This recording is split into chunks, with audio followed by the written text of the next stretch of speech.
All right, everyone. Welcome once again to the Faces of Business. I'm your host, Damon Pistulka, and I am excited today because we have none other than Dave Chrysler from the Chrysler Cub, and that is Chrysler spelled without an H. I always want to make sure that people know that.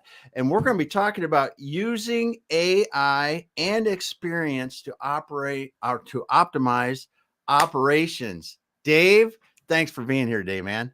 Yeah, man, I'm excited to be on the show with you, Damon. And we said before we went live, we could probably geek out over stuff like this for the next 10 hours. Yep. So maybe we should have like a operations marathon one day or something. Like I'm gonna write that down. Yeah, like get Kurt involved. Let's see if we could have like our own little manufacturing telethon. Yeah, the manufacturing telethon. Oh, I'm gonna write that down because that would be fun. Yep. That would be fun, dude. Yeah, right. Something we're gonna have to do. Got me going on that one, Dave. So, Dave, let's familiarize people with who you are and how you're helping people by talking about your background, and then jump into how you're helping people today. Yeah. So, background, spent many years in a corporate career working for a large publicly traded company. And, as I say, I was a transition guy. So I think we share that part of history.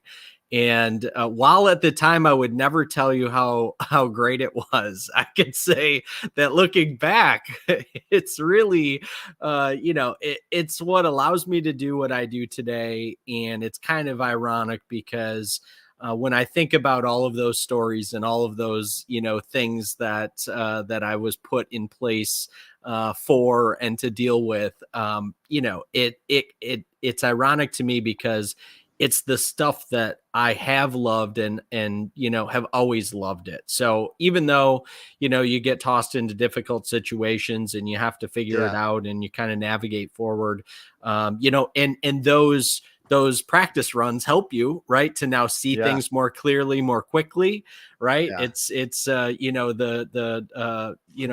lots of bruises coming up through there. But yeah, and as far as what I do today, that's a bit of the background, and, grew up in an entrepreneurial family. So I've always had this spirit around me in terms of doing my own thing. And today the business is really around working with leaders to help them optimize their operation. And, what that really means is looking for opportunities to increase efficiency, looking for opportunities to drive additional profitability, and kind of, leveraging our existing resources, right? Everybody wants to talk about, hey, let's talk about how we can implement AI and machine learning and IIoT, and let's talk about this new tech stack, and let's talk about, whatever else it is. And the reality of it is, for many companies, we're not leveraging the resources we already have. We're not leveraging our existing tech stack. We're not diving in and really tapping into the people doing the thing. And, all of that through process improvement initiatives, through, kind of all of the things that we talk about and do, there is a tremendous amount of opportunity to tap into, which means increased profitability, which means, additional resources and capital to reinvest. The list goes on and on. So, yeah, and exactly like you said, that I wrote it down here because we get the whatever it is, the shiny object syndrome, in manufacturing. It's really easy to think that this new ERP system or this new piece of equipment or this new training is what we got to do across the board with everybody, because we're not. And really, with some good optimization work, you can get a lot farther and utilize what you've got a lot more fully, and go 3/4 of the way maybe than you would get with other large capital expenditures. Yeah, I mean, it's you want to talk about how can you reinvest in your business, right? And that could be for additional growth, that could be for capital, that could be for human capital, right? Like, what better way to do it than with the stuff you've already got? Yes. And there's so many conversations around, we can't retain and, find and attract, amazing people. Well, some of that I would argue is going to be process related, right? Yes. Systemization, like, how are you engaging people in and around the team to be able to drive, not just initiatives and improvements, but to do their job, right? Like, Mm-hmm. how are you providing the tools and the necessary bounds and the goals to be able to do that on a consistent basis, right? That's the other part, is the consistency with which we're Yeah. able to deliver. So those are conversations, it's interesting to me, and you have to see the same thing, but it's interesting to me. Everybody knows that it needs to be done, but nobody likes to really talk about it. We Yes. talk about the symptoms that are out there. We talk about, being surrounded by fire all day, but we don't generally like to kind of talk about it. Not, I think it's probably because it's not the sexiest part of business, but it is the most fundamental, and it's where you make the biggest gains, in my experience. Yeah. Well, it really, when you start to talk about, if you're a profitable company and you can start to save money in your current sales, your current processes, you just made more profit because you're already profitable, and every dollar of cost that you eliminate is one more dollar of profit. And a dollar of profit that comes through revenue is much harder to get, because I might have, say, if I've got a 40% gross margin, I've actually got to get whatever that is, two and a quarter, $2.2 of revenue to make a dollar in profit. Well, not necessarily. Well, no, my math's not good right now at this late in the afternoon. I know where And, you're going with and this, it. yeah, you know where I'm going. This is water. It's not booze yet, but you know what I'm saying. So Yeah. dollars in profit, when that opportunity is there, you can increase your profits quickly with those kind of improvements. And the other thing that is really fundamental to lower middle market business owners that are in the 50 sub $50 million revenue range, that are even close to considering exiting or selling their company, is that when you sell that company, you have to pay off your equipment debt. And if you're an equipment junkie, which I used to be, I loved buying new stuff, man. There's Yeah. nothing cooler than spending Right. $1 million and watching that thing come in big pieces and putting it in. And oh yeah, good stuff. But then when you go get it, you're at it where we call the red zone in the last couple of years of owning your business, and you're getting ready to you're going to be selling eventually. That equipment, that investment has to make money back much, much faster, or you're just paying that money back. Yeah. Right. You're just paying that off before the new owners take it over. Yeah. And it's a big decision. And there's so many reasons to go back through your entire process. And I really enjoy, and I'm going to get your input on this too, in what you're seeing, but how many people really take the time to go end to end, like from customer contact to buy something to receiving payment, and really look at the whole thing? Yeah. I mean, not many, right? That's the short answer. Yeah. It's incredible to me how few people consider, that process flow, right? The value stream Mm-hmm. map. You call it whatever you want, right? Like, Yeah. it always gets to me when people are, want to be ultra specific about. It's like, guys, come on, like, people aren't even looking at this stuff, so who cares what we call it, right? Yeah. Like, Yeah. I mean, but yeah, to your point, there are so many opportunities when you start to take a look at those things.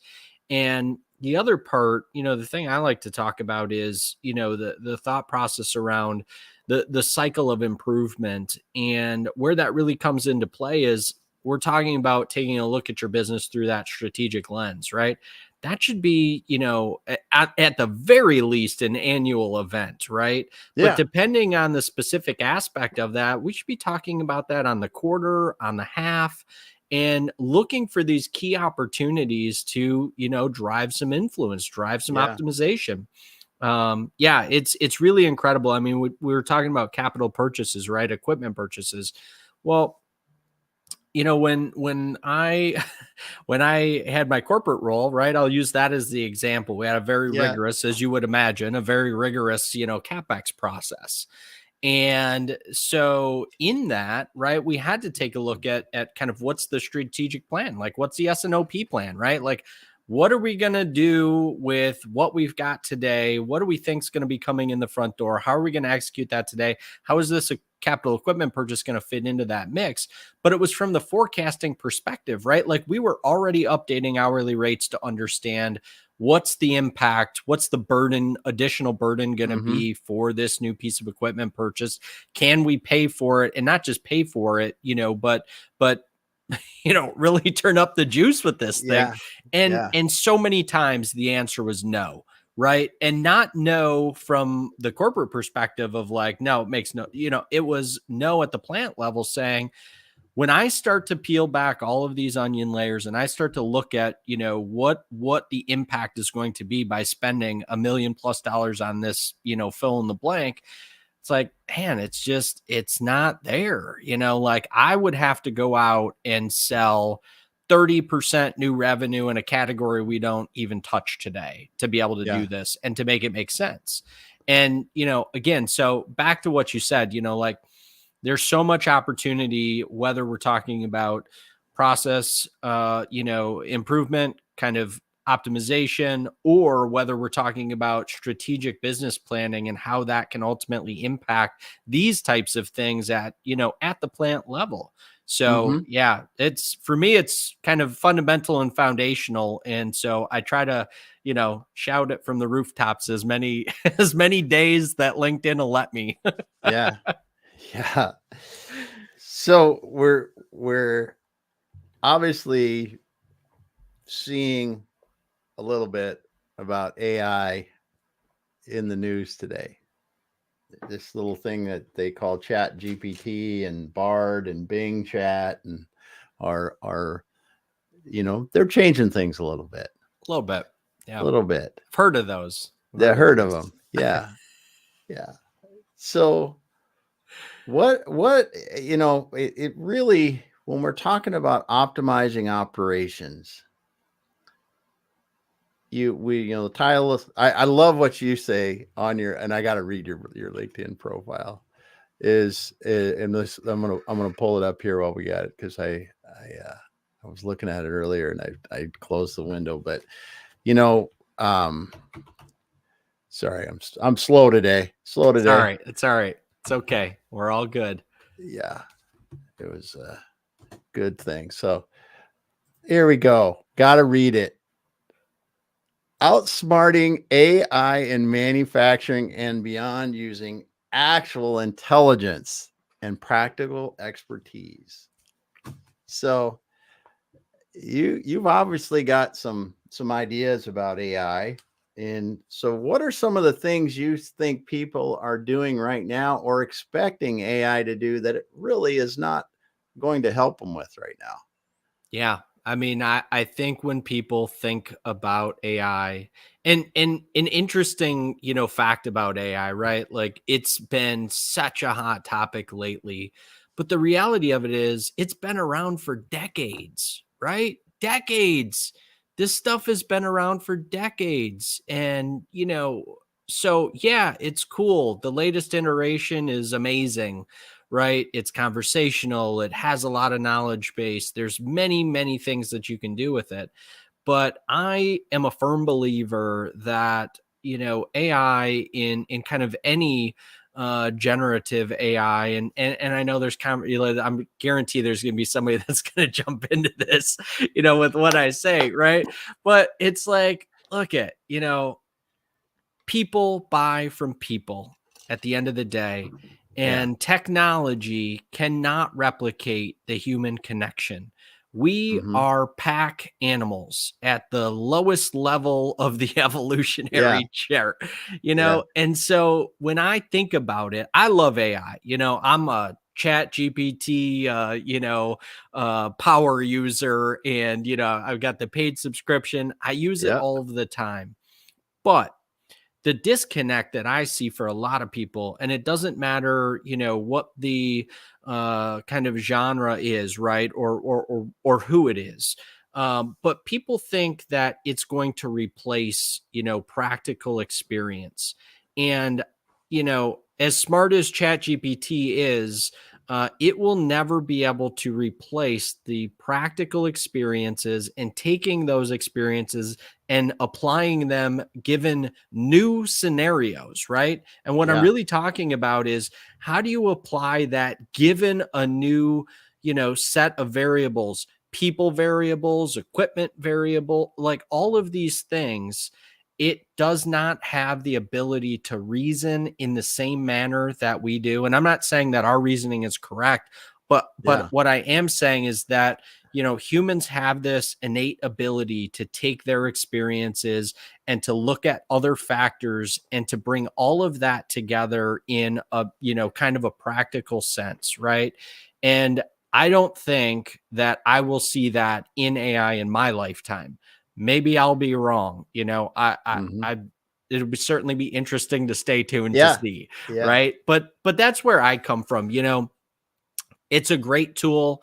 There's a lot of things that you can do with it in terms of, programming or Yeah. consolidating Oh, data, pulling out analytics and taking a look at those types of things. But if you were to jump into Chat GPT and say, I need some ideas on how I can optimize my order to cash flow processes and implement an inventory management system, it would give you the highest level of garbage that you've yeah. ever gotten, right? Yeah. It would tell you, well, what you should consider is a technology that would allow you to, and it's, look, that's great, right? And yes, at the highest level, that is correct. That's exactly what you should be doing, right? But Hmm. it's kind of glossed over all of the important aspects of it. It's glossed over. So exactly how should I handle this team member who does data entry, who thinks this new process is crap and is not going to work, and we should be doing it this other way. ChatGPT does not know how to handle that. Okay. It may give you some high level leadership lessons, but it's not going to be able to dive into the details and Yes. say, I would do this first. I would do that next. I would do that, third. So that for me is it's obviously a big play on words because it's such a hot topic for me. And, Yeah. I'm passionate about the stuff that I do, and I've done it for so long that's the real value in it, right? Like Yeah. when you have all of those lumps from being a Hmm. leader, in the real world and not in a textbook, Yeah. there's things that you've experienced and that you can apply today that are fundamental that a tool like AI cannot replicate. Yeah. Yeah. They can't replicate the human experience and then apply it into a new situation like you said. I think that's Yeah. a real important point. I do see that there's some interesting applications though. And we've got John Baglino saying hello. He's listening. But I'm making I'm sure I don't get myself into trouble, John. yeah. Yeah. There are some interesting applications, but again, when we talk about AI, I think this is Chat GPT and what we see as AI today in the press, as you said a while ago now, you said this, it's been around a long time. We've been programming things, go back even just a few years with some of these chat bots that are on these bigger company Yeah, websites that can walk you through a lot of stuff. That's a form of AI, right? It's yeah, just not as advanced into the conversational pieces.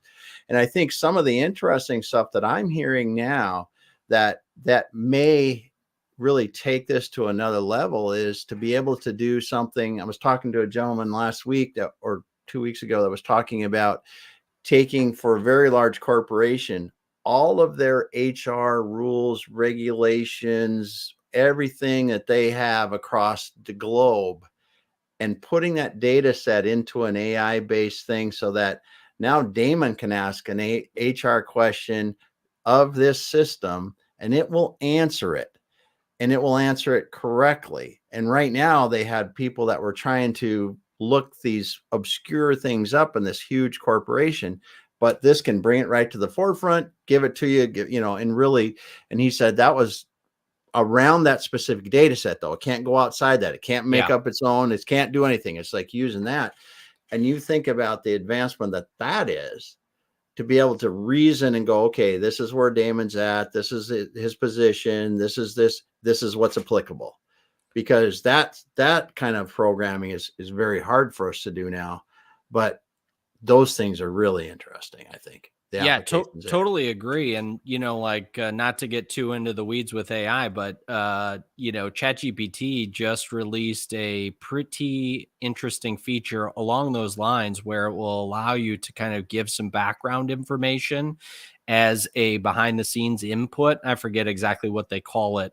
But if you go to if you go to your settings, it is in there. Yeah, I saw that. And yeah. And so that has been implemented for a few weeks now. But the other thing, there are some other kind of standalone that I've seen. There's a guy I'm connected to. This is kind of his world. And he was showing me a tool that he had come across, which will basically allow you to, in a similar context, kind of train a AI bot, but based on all of your input. So, kind of, Yeah. it'd be like, me sitting there and training them on, the stuff that I do on any given day, to work with a client. So yeah, super interesting stuff. Like I said, it is certainly something to keep an eye on. It is certainly a tool to be used. But to me, that kind of goes to the bigger things I talk about too, right? Like, how often have you heard the word system and technology be the same thing? And it's, I just want to shout, it's no, those two, those are different. Those are different. Yes, they are. Yes, they So are. yeah. Good. Well, I think there are some exciting times for us in manufacturing and operations around it, to be able to see where our systems, whether they're AI driven or regular systems or just manual systems for that matter, and can really help us. And then where our experience is really going to lead us, because manufacturing is changing. I mean, it's changing from the people that are doing it to the types of products we're making to the supply chains we're dealing with, and where things are manufactured. So some exciting stuff going on. And when you talk about, you say something on your profile, I like it every time I see it. It's like running in heavy boots. I believe when you're talking about when your systems aren't working right or your processes aren't working right. That's a good analogy. So let's jump off on that a little bit. You get to help these people do these things. What are some of the typical process things that you see holding these manufacturing businesses up? Yeah, I mean, it generally kind of falls into a couple of buckets. An easy spot to start is, product quality, right? There's always opportunities in and around that, whether that starts from, kind of customer defects, or whether that's internal stuff. That's always a good spot to start asking questions. And beyond that, then what I'm really doing is kind of diving into the key business systems, and that's universal, right? That applies in manufacturing and well beyond that. So we're talking about, enterprise management, kind of what's that, back to that strategy piece, and that could certainly include technology. If we're talking, sub 20 million, probably not really high level, probably that 20 to about 100 million is going to, most likely have some sort of ERP in place. And then beyond that, it just kind of continues to be more mature. But we're talking about enterprise management. We're talking about financial management. We're talking about, IT infrastructure, admin, customer development, and operations, right? Like, how do we do the thing that we're actually doing? So talking about all of those through the lens of, the planning, people, process, technology, and understanding how those systems are interfacing with each other, as we start to talk about specific, process flows, as we're talking about order to cash, let's say, as we're talking about inventory management, as we're talking about quality management, as we're talking about, how do we deliver, estimates? How do Mm-hmm. we, treat our engineering department? How do we, it's endless, it's Yes. literally endless and limitless in terms of what we can look for to, to optimize and to take a look at, what are we doing today? How can we do this more efficiently? And again, all looking for those opportunities to drive, additional profitability back to the bottom line. Yeah. Yeah. And when you're in businesses, you're talking about process optimization. Do you think that when we look at opportunities, generally in opportunities, do you think that we've optimized the manufacturing floor to a point that we have more opportunities on business systems and the ancillary things around the manufacturing now? Or do you think there's still the bigger benefit is still out on the manufacturing floor? I think it's both. Obviously, it depends on kind of, maturity of the business in terms of Mm-hmm. how they look at, process improvement and, kind of generalized like operational excellence, right? Which just fancy words for continuous improvement. Yeah. So I would say to answer that effectively, it depends on the maturity of the business. I have been into out of my entire career, right? So we're talking a long time now, a couple close to few decades of businesses that I've been into. And I would say that I could count on one hand the number of those businesses that were fully optimized, both on the Yeah. manufacturing floor and across the organization. That should speak volumes to the question that you just asked, right?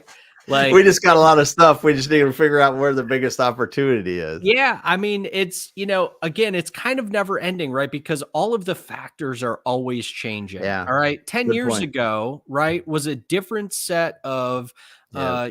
kind of employee dynamics, right?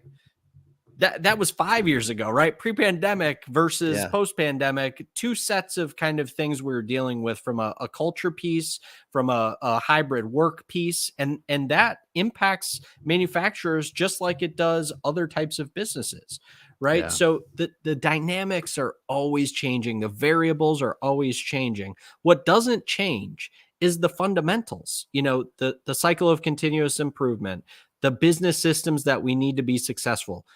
Those two things do not change. They never, I hate to say they never will, right? But they never have in all of these Yeah. years. Those are the things that you need. If you look at a 50, 100, $1 billion business, you will find all of those things. And then you will find levels of maturity from that optimization piece, right? To get to $100 million in revenue, you got to kind of know what you're doing. Now, yeah, some of it you could kind of fake till you make because let's face it, a lot of revenue fixes a lot of inefficiency in the back end. Mm-hmm. Yeah. Okay. So, Yeah. but, like I'll give you this example. So I was in a conversation earlier this week and somebody kind of glossed over and said, well, manufacturing, I mean, that's like, pretty generalized single digit, net profitability. I said, if you don't know what you're doing, it is. I Yeah. said, but Yeah. I was routinely in operations that we were delivering double digit and Mm-hmm. high double digit net Mm-hmm. profitability Mm-hmm. numbers Yeah. in declining product segments, in relatively small businesses, right? Like my whole point is it's possible if that's what you're, seeking out, right? And then that just creates cash to go out and do the rest of the cool stuff, Yeah. So it's like, yeah, let's do this. How, yeah. Well, I won't go down that road because I was going to go down a different road because it's so good. It's so good. Just listen to you talk. Um, because there are these preconceived notions we have. And how many times when you're working with people on process optimization is the biggest challenge just preconceived notion? I'd say it's the biggest, right? Like it's I think it's this, but it's not really this, it's that. Yeah. And understanding kind of the work that really gets done, because it's different than I can buy this piece of equipment and it's going to do this thing. I know how much it costs. I know, that when they leave me, it's going to be able to do this amount of output. All of that's very, kind of black and white, and there's some gray in and around that, that, but it's a little bit more clearly defined than the work and the things that I talk about and ultimately do for companies, because it's a bit intangible, so it is more challenging to understand what is the real value of this. And until you've seen it through your own eyes, and you've seen a single digit 4% net profitability company go to a 24% net profitability company without changing revenue, sometimes decreasing revenue, and with the same number of employees, with the same equipment mix, with no change in sales and marketing, with, until you see that, you're kind of like, yeah, right. Okay. Like, you just don't believe it because Yeah. it doesn't seem possible, and I would argue that it's more fun in general to talk about, we grew revenue by, 15%. We did this but the reality of it is, when you go to sell your business, when you go to take out a loan on your business, if you want to buy another piece of equipment, if you want to bring in top level talent, like, the best way to do it is by freeing up cash that you already have inside of the four walls of your business. So, Yeah. and I've not found any other way to do that beside optimizing your processes. Mm-hmm. And when you can do it, like you said, I'm looking here at just kind of roughing some things out. I mean, when you basically going from 4 to 24%, that's 5x. And my math might be off, but it's 5x. You think 5x on that, you just increase the value of your company 5 times by doing that, whatever the multiple Yeah. was. And it's to do that from a revenue standpoint is pretty crazy. I mean, because you simply will run out of capacity or run out of space. You'll run out of people. You'll run out of cash Yeah. to generate many sales. So, most I mean, people, when they go ahead. Sorry. I was going to say, not to cut you off, but I mean, you could say it in a completely different way for people too, right? How many times have you been into a business and you start to talk about these types of things, and somebody says something along the lines of, well, I need to bring on this new piece of equipment because, we're out of capacity. It's like, oh, you guys are running around the clock? No, we run one shift. So wait a second. You just told me you're out of capacity. I'm confused now. So you can't be out of capacity if you only run 8 out of the 24 hours that there are in a day. Right. Yeah. And there's so many different ways to structure, shifts and shift change and, avoid working weekends, and you could do ABCD, you could do right. Yeah. But the whole point is, like, even something that simple in terms of how you're thinking about your business, right? Like, though, that's a huge cash decision that you've just made or committed to. Yeah. And so it's, again, back to that strategy piece. Like, how do I know those things? Well, because I had to do all the math and work behind the scenes to figure out, like, does this make sense? Does that not make sense? Do we just need to expand and work some overtime to cover this thing that we just sold? Or do Yeah. we really need to go and add, a whole new shift? Right? Is this something Yeah. temporary? Is it long-term? Is it, like, it's just never ending, Exactly. You make such a great point there too. I want to stop just for a second. We got Yeah. Deo in here today. He's talking about, yes, AI can help run businesses a lot easier when it's utilized properly. There's going to be some of these things we're going to see. Like, I really think about these confined data sets to help people. Oh yeah. Customer service and just there's so much in that. It's going to be fun. So Bob is here. Oh, cool. Bob. All right. I think he's on vacation this week too. Yeah. So Saw him with his legs up the front of the boat. It was All awesome. right. He was out getting that going on. And do you know anybody that cooks as good as he does? I don't know. I love to cook, and if I could be half as good of a cook as Bob was, I'm like, I'd be in good shape. Yeah. Yeah. I'm glad I don't live like 2 miles from him because I'd be Right? 400 pounds. I'd be 400 Damon. It would be ugly, but it's so good, so good. And he pairs it with the right stuff. Yeah. John's laughing. He's laughing. I think he was laughing at the guy that says, "Hey, we need another piece of equipment." And he said they say it with a straight face because they do, right? Yeah. I was in. Hey, it happened to me in the molding industry. We were running in that industry, in that business. They thought that Monday through Friday, 24 hours was good. And when I said, well, we have this whole weekend here, and they're like, well, we don't run weekends. I said, why don't we run weekends? And I said, Yeah. and then I said, well, why don't we try 12-hour shifts and do, like you said, the ABCD, and let's let people work 3 days a week and get 4 days off. Let's see how that works for a while. And pretty soon you're running something that's running 24/7. And I just added that 20-some% capacity because we were out of capacity because there's only so fast you can get the things open and closing and making parts for people. And the utilization and that increase in utilization in these industries where you are really tight margin already, like a CNC machining company, same thing. You get that extra output through those same pieces of equipment, that same rent, that same, maintenance cost per hour of running that you're going to have. You just can't. I don't know why people don't do it. Well, It's a pain. Yeah. Oh, yeah, for sure. It's a boatload of work. Like don't let anybody fool you. Yeah, It is it's not easy. Boatload of work. Yeah. Like I used to have hair when I started this. Like I mean, so yeah, it's a boatload of work. But it's hard to say, right? Because until you see those types of things play out in real life, it is hard to kind of wrap your mind around.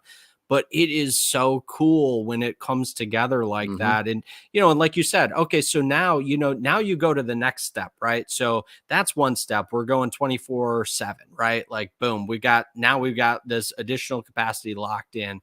Now we're at capacity again. Well, what can we do from a throughput scenario, right? Like what can we do with single, like the SMED, right? Like single minute exchange of die. What can we do with, more efficient changeovers? What can we do with batch production? What can we do with inventory control? What can we do with, order entry optimization? Like how can we batch incoming work with, work in process, right? Like you can just go down this like crazy laundry list and squeeze like another probably 10%, at least of, real utilization and throughput in that same scenario. Like read the book The Goal, like one of the coolest stories of that exact situation, right? Like so yeah, man, it's cool when you see it work itself out in real life. It is a tremendous accomplishment, to be celebrated, but it's possible. It's possible. I've seen it many times over in my career, and it's a lot of fun, and it doesn't change any time that I've ever seen big plane like that land. It's amazing. Yeah, it really is. So Dave, what are you excited about now? What's exciting you in process optimization today? I think in general, I think people with let's call it the resurgence of attracting and retaining amazing people. I think that the stuff that I do and that we talk about and that I love so much, I think it's going to continue to get more and more interest and attention, because the reality of it is, whatever market we're talking about, there is a cap to that. There is a real expense to go after additional market share. And, when you start to look at these either folks that are transitioning out of their businesses, that need to be able to, increase cash and increase value for their businesses. Or on the opposite side, you could look at a more mature organization that's bringing in some maybe new leadership folks that are kind of, living the life I lived for so many years in the middle between C-suite and, what's actually happening out on the floor, right? Even in that scenario, they are looking for those opportunities because they're the ones that are kind of now over leveraged, right? Like I Mm-hmm. just shared an article the other day from Harvard Business Review about, the crisis of middle management, right? Well, that's been going on for a long time. It's not going to, to just mysteriously go away. So for me, what's exciting is kind of, I think people are coming around to this realization that we can do more with what we have. And it's not necessarily about going out and, either looking for the shiny object with AI or something like that. Now, maybe there's, an opportunity to leverage a tool like that. Mm-hmm. But it's really kind of looking internally and bringing people together. And, so that's what I'm most excited about. Just the opportunity to kind of serve more people, get people as excited as I get about this stuff. Cause, it's just, I've loved it my whole life. I could talk about it for hours and it never gets old because while there's so many things that are similar, every situation is unique because every situation has a different set of personalities, that are at play. Right. And that could be up and down or across the organization. Right. So that's different. And the other dynamics that go into, a project or, a, some sort of initiative that would kind of fall in this realm, there's going to be some dynamics that are different as well. That could be on the tech stack side. That could be, process related, could be just general org stuff. So yeah. It's good stuff, man. Good stuff. And we got some more comments here. I gonna hit those before we got Bob. This is something we'll spend just a moment on. But the people first approach. And we'll get back to that. But the king of process is speaking John's language. There we go. Got that.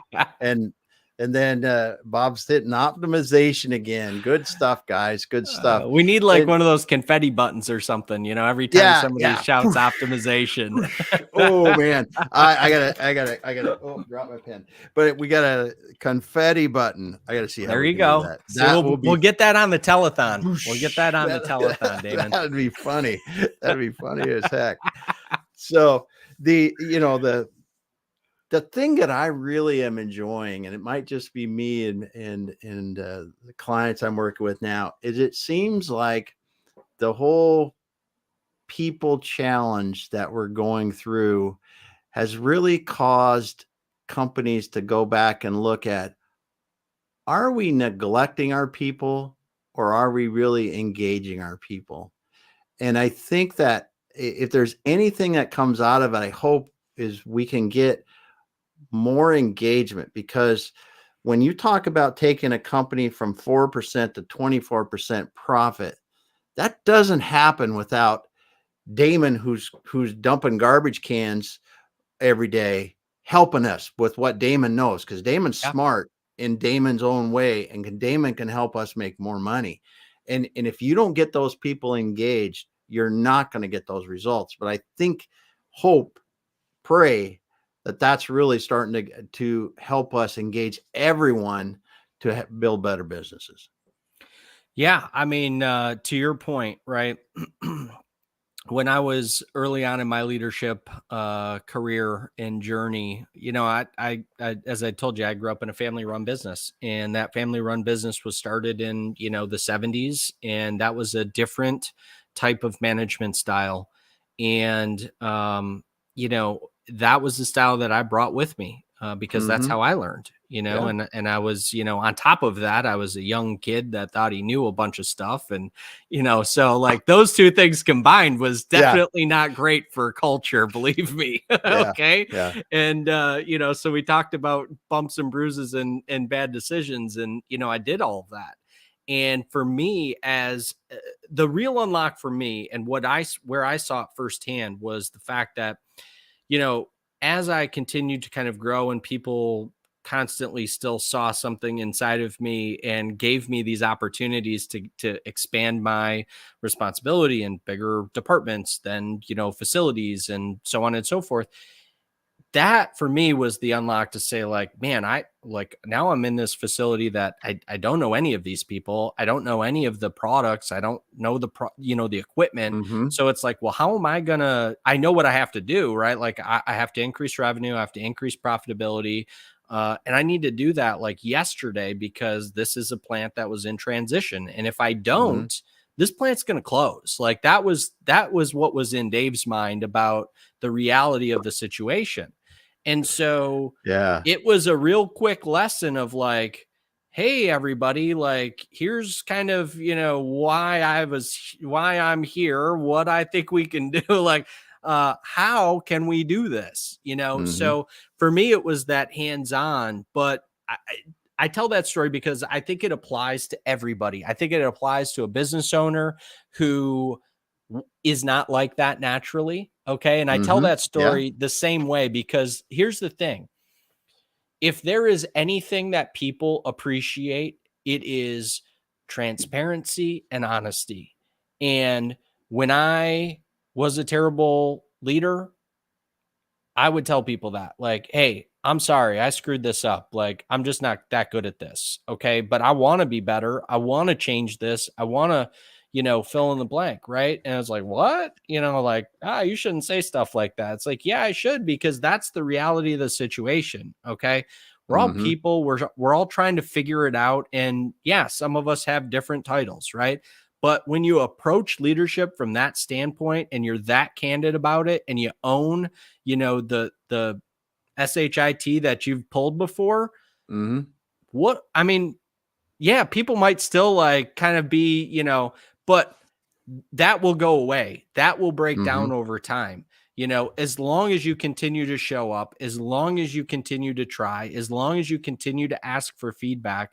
And for me, all of that comes back to process, right? It really does. It's fundamental, it's foundational. And if you don't have those processes in place, even to Oh. run a meeting, right? Like if you don't have a Yeah. process to run an effective Yep. meeting, what you should not be meeting with people. Okay. That could be one on I one. love That that. could be team department, that could be all hands meet, right? Like, Yeah. I mean, it's that level of granularity that you can apply the things that I talk. Like, yeah, you don't need me to create a meeting agenda for you, right? But you could certainly use the things I talk about to think through what is an appropriate process for you to host a meeting for your group, your Mm-hmm. team, your organization, your department, right? So The king of process dropping bombs again. That's what you it get me is on my right there. soapbox, man. It's, That's good. you can't give me a platform like this to just talk about process. I can go, off the rails. No, but I think it's good. It's an approach that we have to do it in, and especially now when we want to engage people, we want to show them so much, include them and make them feel part of something bigger than themselves. I mean, that's what we really all want to be. And Yeah. um, how you wove that together with process and how that can help us is fundamental and important, because for a long time we've neglected it. I mean, everything, like you say, process. And I was just working with a client the other day. Well, what's your onboarding process? How's it look from the candidate's perspective? Have Yeah. you gone through it? No. I said, let's go through it together. And we Yeah. walked it. I said, okay, when I look at this, and there's things, things that we found, and we changed the steps in it and changed those things. But you look, like you're talking about, process, process, process. Yeah. And then people don't think about your recruiting process. Do you just throw a job ad up on whatever platform and hope that the right person does it, or do you have a network of things that go out and find the right people yourself? There's Yeah. all this stuff that we can do when we think about it, and when we turn it into a process and we get even a little bit of documentation, that means that I've got a more repeatable process Exactly. that I can do again. Exactly. And Consistency is key. It's key internal, it's key external, right? Like you're talking yep. about employee onboarding, right? Like I'll give you a great example of that. how often have you heard from a business owner, and it certainly would apply in a leadership, generalized leadership role as well. But how often have you heard like, oh, Joe over here, he's, I don't think he's going to make it. He's not doing what we need him to do. It's like, okay, we'll just have job description. Oh yeah. Yeah. We got a job description, does he understand like what his roles and responsibilities? Yeah. Yeah. Yeah. Have you ever told Joe what success looks like from your eyes? Have you given Joe the bounds and the goal to understand what success looks like from your perspective? Right? I'm not talking about a job description. I'm talking Yeah. about what does success look like? What Yep. are my KPIs? What am I trying to do here? Yep. And generally the answer is, haven't really thought about that. Yeah. And that's okay though, right? Like that's okay. Now there's an opportunity to optimize your process. Yes. Yes. Oh, awesome, man. Like you said, we could probably be here for hours and I hours know. and hours. And I just want to ask you one last question, and we can move on from there. So, do you think the Lions are going to have a football team this year? Man, everybody's all geeked up because it's, preseason this weekend. And, last year we're coming off the big, a big great end of the year. It's the same story every year. Call me when they get to the playoffs. I'll let you know if I'm tuning in or not. Yeah. So I say Yep. they're always fun to go to, Yes. no matter how they're doing. So That's true. That's true. Well, unless you're a Packers fan, because if Matt Goosey's listening to this, we always have to give the Packers a bad time. So thanks a lot for being here, Dave. I always enjoy it when you stop by and talk about process. If somebody wants to reach out to you and talk to you about, a process, what's the best way to get a hold of you? Yeah, best way, I hang out on LinkedIn quite a bit. So you can always find me there, shoot me a DM, or you can find me on our website, which is just the Chrysler with no H.club. All right. All right, man. Well, thanks for being here today. I want to thank Bob for stopping by. Bob, I hope you're still on vacation. Yeah, man. And if you were, why the heck are you commenting here today? Unless you're just having fun doing it. I want John. Thanks, Deo. Thanks, guys, for being here. Thanks, everyone, that was listening but wasn't commenting. We will be back again with another awesome guest. Dave, hang out just for a moment and we'll catch up and be done.